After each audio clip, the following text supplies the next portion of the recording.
परमात्मा के दरबार में बहुत ही पुण्यकर्मी प्राणी आते हैं। वैसे तो परमेश्वर की चाह में, प्रभु की चाह में भोली आत्माएं कोई तीर्थों पर जा रही है, कोई संतों के पास लाखों और करोड़ों की संख्या में एकत्रित हो चुके हैं।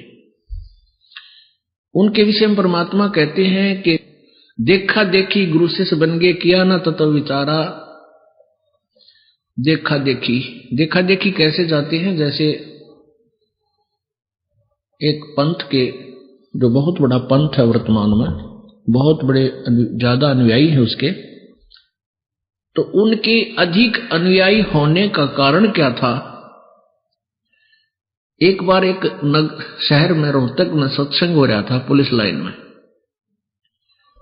उन्हीं उस बहुत बड़े जन समूह, जहां लाखों करोड़ों की संख्या में भोली आत्मा इस काल के दूतां में फंसी बैठी है, उनका सत्संग हो रहा था रोहतक पुलिस लाइन में। कोई भगत करा रहा था, संडे रविवार का दिन था और हम भी वहां चले जाते थे। एक भगत रहता था हमारा पुलिस लाइन में, परमात्मा का भक्त।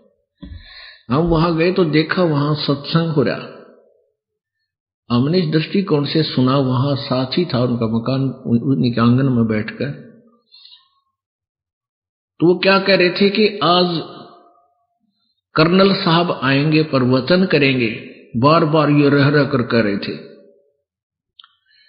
और आसपास उन्होंने यही कह रहा था कि कर्नल साहब आएंगे और आज के प्रवचनकर्ता वो होंगे।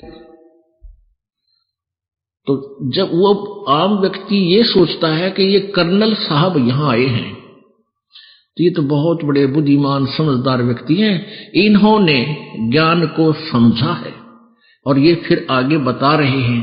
इसलिए हमें कोई शंका की गुंजाइश नहीं रही कि जहां ऐसे अधिकारी अफसर भी यहां आए हैं। तो वो भोली आत्मा काल के जाल में न्यों फंसती चली गई।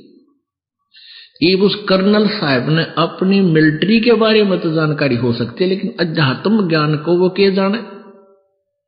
जैसा भी रंग उस नकली गुरु ने रंग दिया, उस भोली आत्मा ने स्वीकार किया और आगे फिर वक्ता बन गया।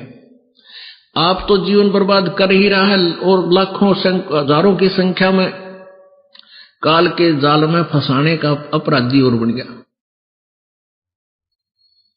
तो वहां ऐसे चली गई बोली आत्माएं।